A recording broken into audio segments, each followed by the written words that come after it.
Good morning, everyone. Deeper Oracle here at the lake, doing a video. Been a while since I've done one. I kind of been pulled back a little bit. It's just doing some internal work, going through some shadow aspects as well, and just working with recalibrating things. And it's always good to sometimes to pull back and, you know, recalibrate your heart space, recalibrate your mind, bring things into a space of grounding. You know, look at your reality, look at things in your life that you still, you know, need to change, need to work with. And so just getting up, I'm still kind of reeling from sleep and in dream space and stuff. But I want to get into today to the retrogrades that are going on. Venus retrograde, we're on with it now, and that's happening in Leo. And then also CHIRON will be going retrograde on Sunday, and that's going to be a big deal. So I want to kind of get into those aspects. Also, we have Mercury, and that is creating some tension with Uranus right now. It's squared off, and Mercury will be moving into Virgo soon, and that's its home. Mercury loves Virgo, and you know, that's the place where our ancestral connection lies in context to the 6th gate. If you look at the correspondence to Virgo, it's the hermit, you know, if you really want to look at it that way in traditional terms, you know. So it's, you know, all your, you know, learning how to work with all your, you know, your hermetical principles in logic and reason, and bringing things into a space where you are doing protocol and setting things correctly. Mercury is all about your mind. It's your nervous system, you know. So, you know, we've got that moving in here into Virgo. It's going to be there 2 months. It's going to retrograde in Virgo. So we will have a Mercury retrograde in Virgo as well. But I want to talk about Venus retrograde just a little bit. 5th house. What is 5th house? What is Leo? You know, well, that has everything to do with, you know, your soul expression, your joy, finding that space in your life that you are having joy, you're having epiphanies of joy. And that's been hard to come by lately, by the way, because of how heavy the energies have been and how much warfare there's been going on. There has been a shit ton of warfare this year, and I have been feeling it, especially these massive amounts this last couple, 3 weeks.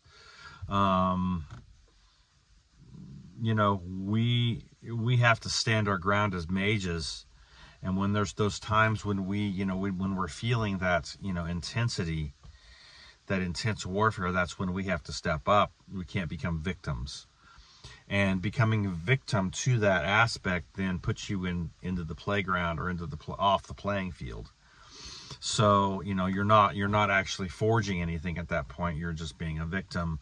And that's where they want you to be. That's where the dark lords want you to live, is in that victim state, and then they can basically really fuck with you that way. So you have to draw yourself into a place where your soul expression is, you know, teeming with passion and with joy. So what is a retrograde with Venus? Okay, we're dealing with 2nd and 7th gates here, Taurus and Libra. So when we're dealing with those 2 gates, again, you know, if you've watched my videos, that has everything to do with attacking or bringing your self-worth. This is what's being hit right now. You know, what am I doing? How am I able to go forward? Am I really good enough? Do I really have what it takes to go to the next level? You know, do I really cultivate enough self-love and self-passion and self-validation to go to the next level, you know? Or am I still dealing with, you know, rejection issues and comparing myself to other people and, you know, dealing with all this shit, right? Well, this is what Venus is going to test in Leo. Leo in that 5th house is your soul expression. You know, it's anchored by the sun itself, you know, so it is your will force. You know, it also has to do with what? Romance. It has to do with, you know, being a place where your romance aspects could come up from your past, especially in a retrograde when you're dealing with retrograde energies. So understand and understand that there's so much going on here with this Venus retrograde. And,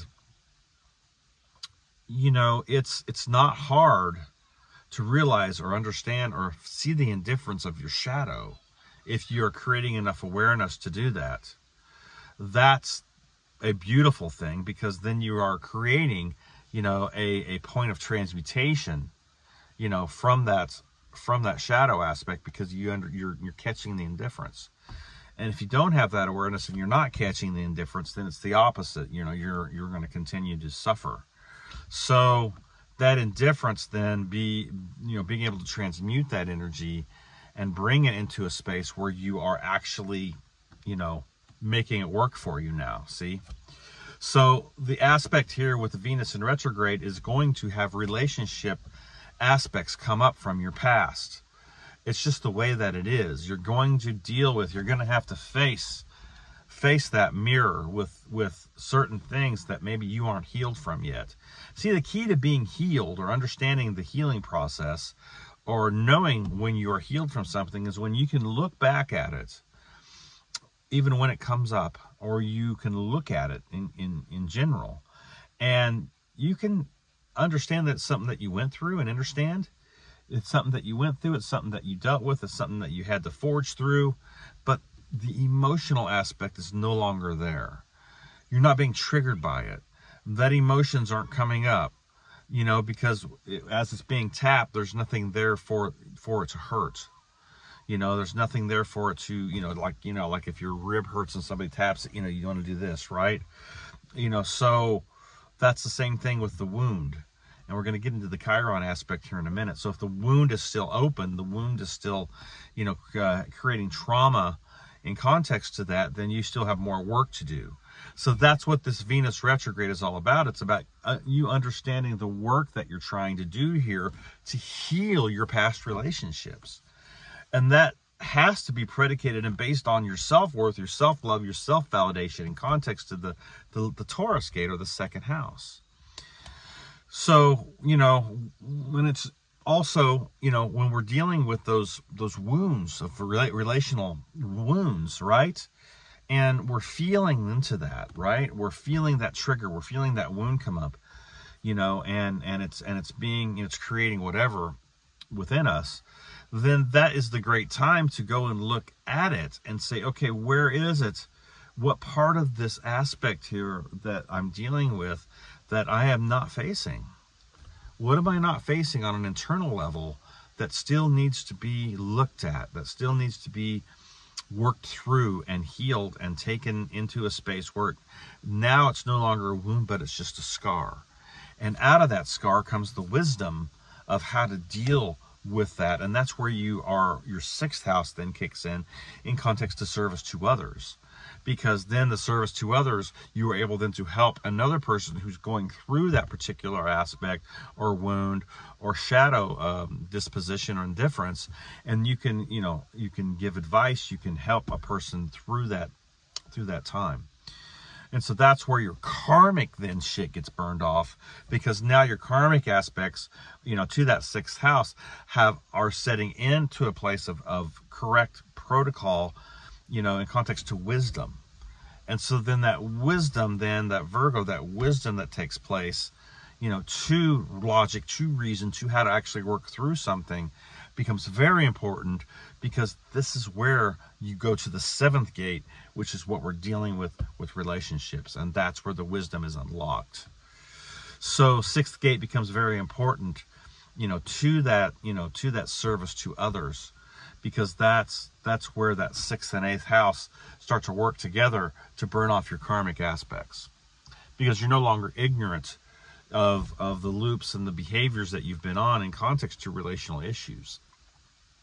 This is what the Venus retrograde in Leo is all about.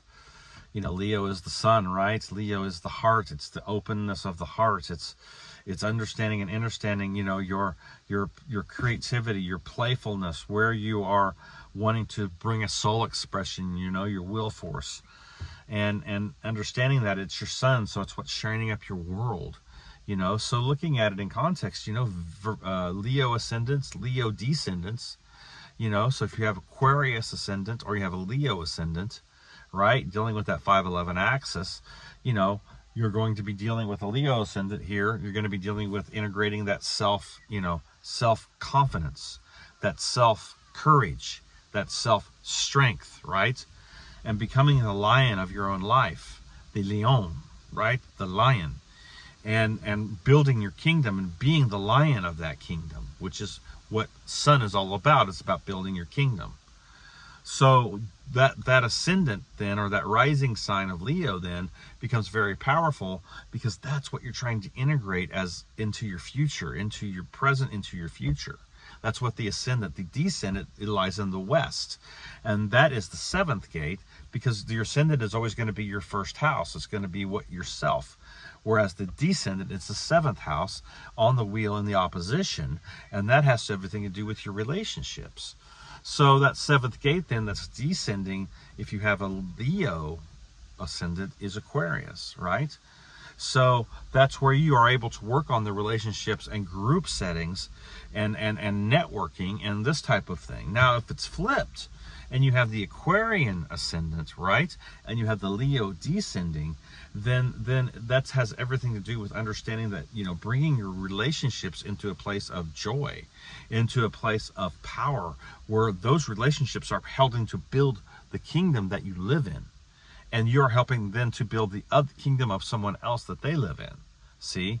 And merging kingdoms together in context to the will force. And this is very powerful, because, you know, when you're dealing with, you know, your Leo ascendant, your Leo sun, your Leo moon, you know, Leo north node, this type of thing, your pillars, this energy is going to affect those pillars in context to the Venus construct. Now, looking at the shadow side of this, on the retrograde, what are we dealing with? We're dealing with very dark Luciferian aspects here. And when we're dealing with Venus, that is the dark Luciferianism. That is the space where things are highly occulted, where things are hidden, and they try to keep them hidden as long as they possibly can. But the principle of the universe is everything that is hidden must be revealed. That is de-occulting your own life. So when you're dealing with Venus, you're dealing with the 2nd gate of Taurus. You're learning how to de-occult what is keeping you from stepping into a high level of self-worth, self-love, and self-validation. What triggers, what things are driving the narrative in your life to keeping you locked down and not allowing that self-love to come in.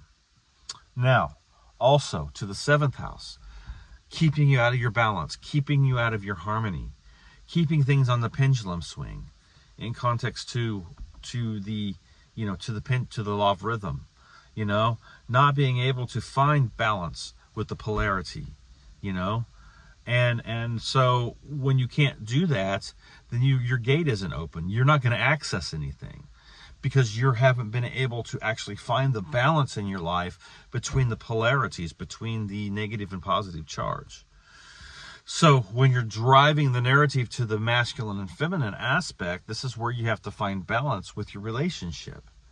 When things get off and you feel that, and where are you going to feel it? In your solar plex. This is your sun energy. See?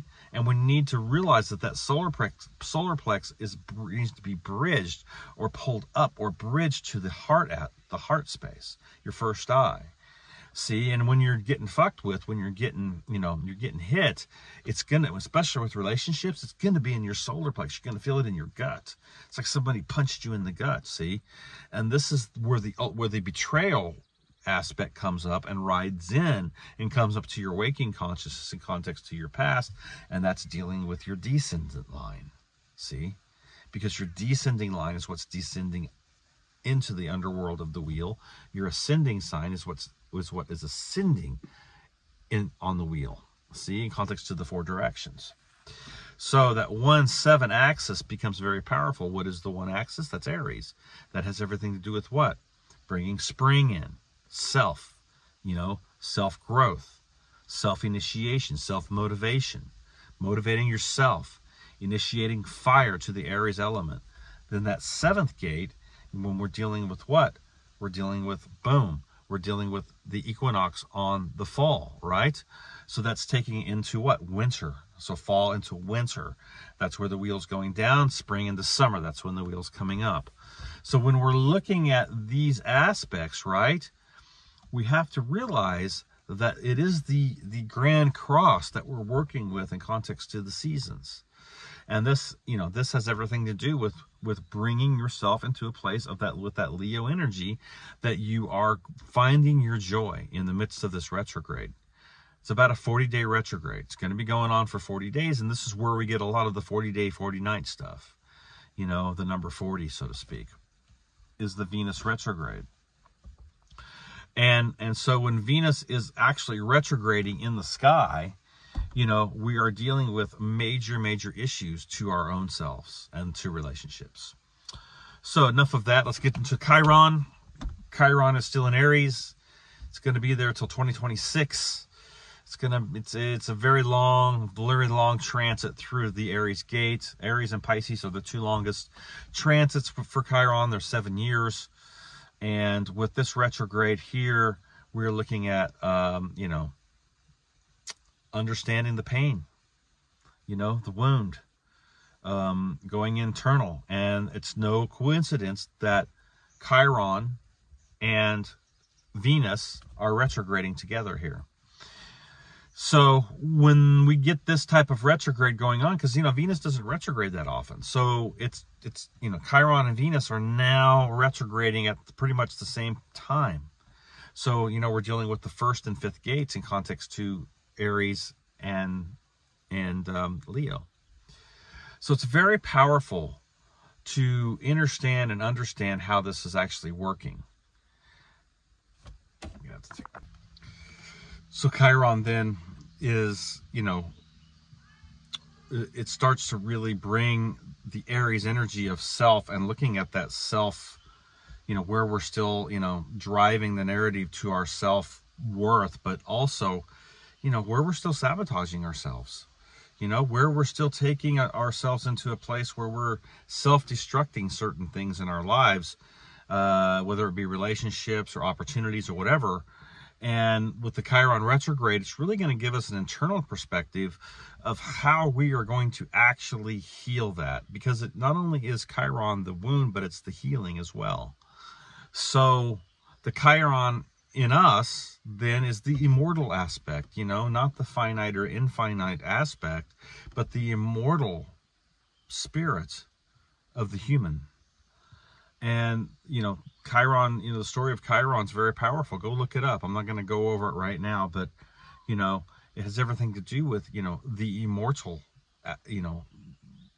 aspect of our existence as humans, and we have to understand that betrayal of self, which is what Aries and Chiron is dealing with, is that lower, it's the first gate. So we're looking at the lower aspects of how we're still betraying ourselves, see? And so when we tap into the higher force, when we connect and we ignite that Jupiter, right? And, in Vedic astrology, Jupiter is the 5th lord. So when we're looking at the 5th house, right? We're looking at what? In Western, it's the sun. So we have to realize that we're dealing with what? Aries, initiatory fire, Leo, fixed fire, and Sagittarius, mutable. So that 9th gate of Sagittarius to the Jupiter aspect then becomes very powerful, because now we can see how to ignite that Jupiter so that we can really take that fire element on the 3 levels here that, are connecting not only, Mars, which is, dealing with what Mars, Aries, but then also Leo, right? That's dealing with what? The sun. So you've got Mars, the sun, and then Sagittarius, Jupiter. So Mars, sun, and Jupiter connecting all that fire element together, right? And so that's how it works. But Jupiter being the teacher, the guru, the place where we are taught by the higher level of fire, the creativity of fire, the creative aspect of fire, right? Becoming the mutable mage, to be able to adapt, to identify, to move, to groove, to come into any situation and be mutable with it, and find a creative expression or some solution in context to teaching that we can tap into to take that situation from being, you know, a very shadow, dire aspect, and bringing it and flipping that energy into something that we can use. That's fire magic. That's how fire magic is worked with. You know, so when we're dealing with certain outside aspects that are bearing down on us in context to warfare, you know, you tap into the fire magic. And this is how that works, because then your 9th house then is your Jupiter. That's tapping into your galactic center. This is the power base that we come from in context to where we come through to the central sun, or many of us anyway.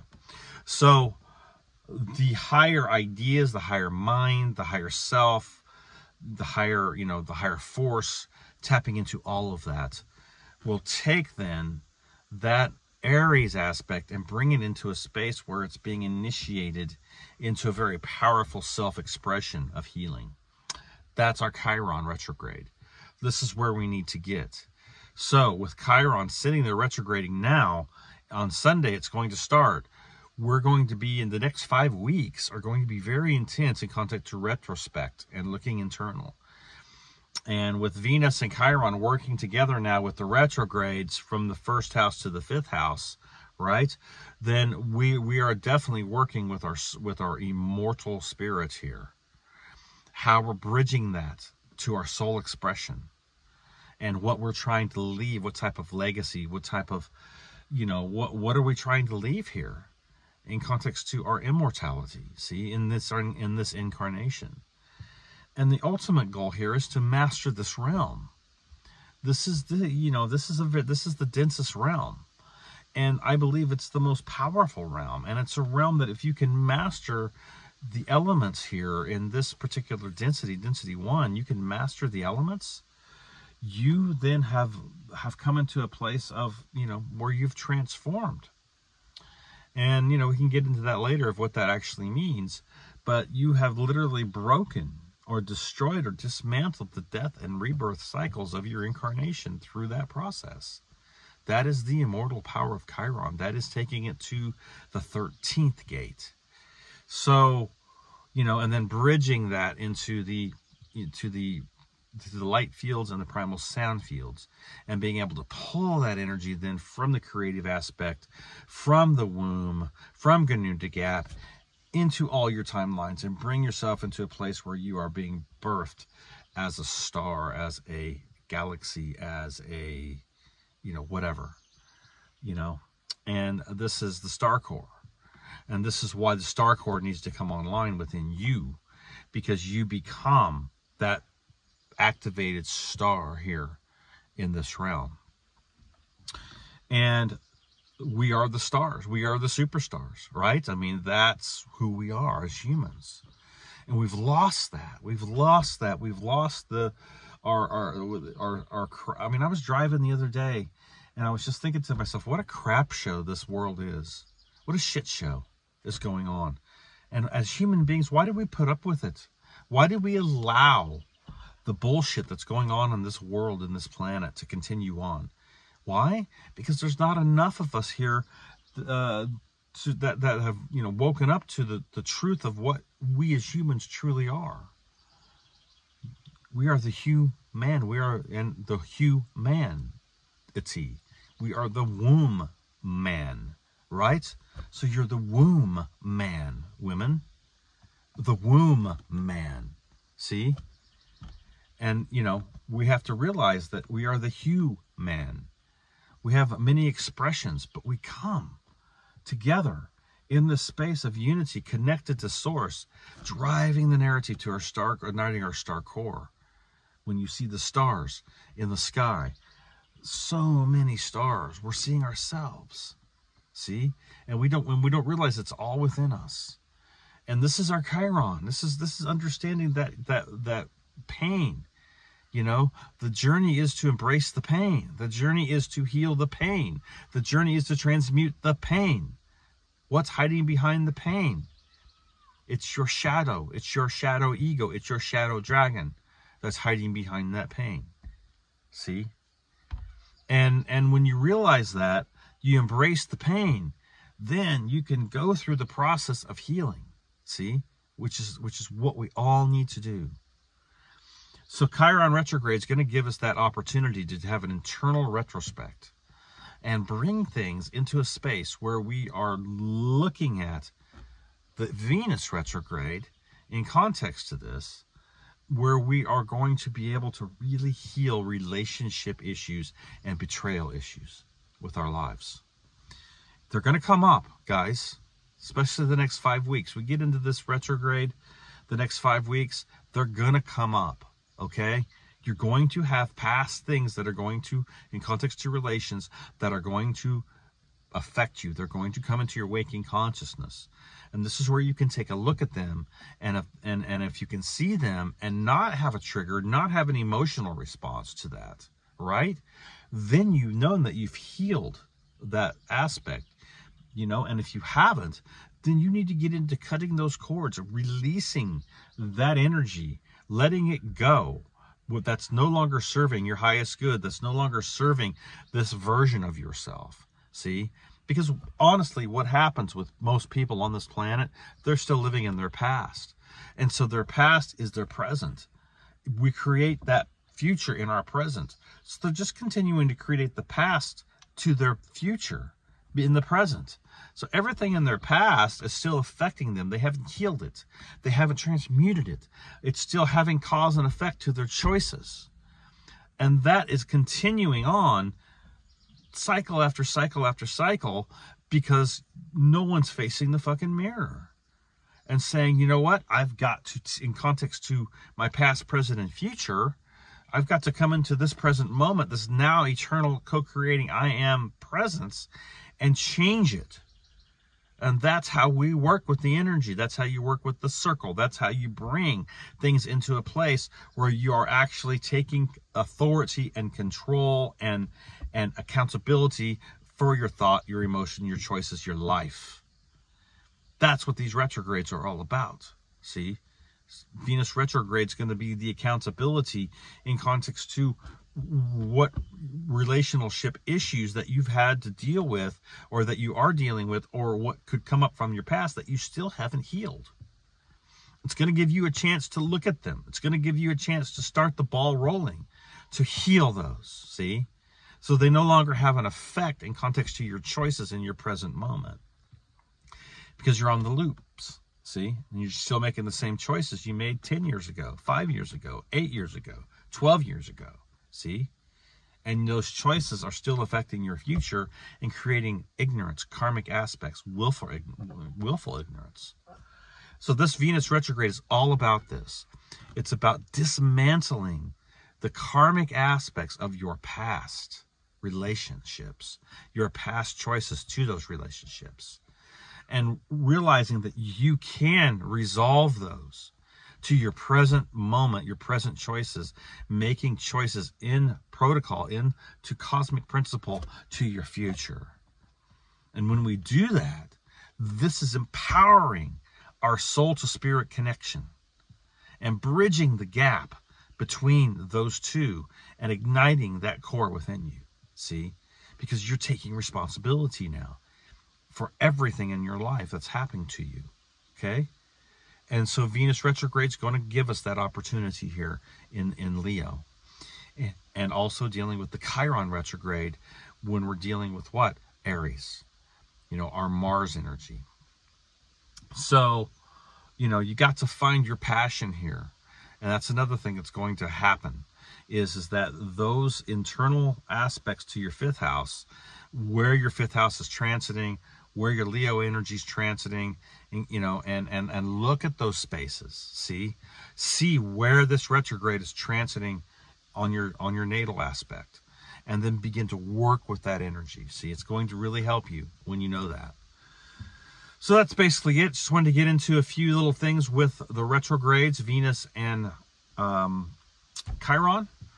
We're in retrograde season, guys. We will begin to see Uranus, which will be the last outer planet to retrograde. One other thing I wanted to really mention here also is, you know, Venus and Neptune. Now, Venus and Neptune are octaves of each other, okay? So Neptune's already retrograde in Pisces, but now Venus in Leo retrograding. Those two energies are going to be in play. The Piscean energy and that Leo energy also are going to be connected because of the octave that each of those planets represent. So looking into what illusions I am still wielding to those relationships. Oh, even though I know that it was a bad relationship, there was still some good things in there, and don't be surprised if you get hit up by these past relationships over this next 5 weeks. Get hit up, man, like, hey, how you doing, baby? Hey, or vice versa. Hey, how you doing? Right. And something trying to cultivate something through that wound, through that space of that wound. Don't be surprised if that comes up, because it's probably going to, especially if there's still cords attached to that energy, to that person. So learning how to do cord cutting ceremonies are very powerful here. This is a great time to do that, especially when something comes up in your waking consciousness and you still have that trigger. Get that cord cutting ceremony going. Clear that energy out. Let it go. Burn it out. Let it release it. And when you do that, you're going to feel that release. So will the other person. So anyway, just wanted to mention that real quick. Blue Pearl Oracle. If you want to get a hold of me, you can at rodneygoodwin9@gmail.com. hardcoreproductions9@gmail.com. You can book a session on Hardcore Productions on Facebook. Check out my website, hardcoreproductions.com. And more videos coming your way soon. Much love to everybody. And just know and understand that you have the power, you have the authority, you have the accountability in your life to change it. You are the only one that has that ability to change it and to change yourself. So let's get it done. Okay, let's get it. Okay, much love. Blue Pearl Oracle out.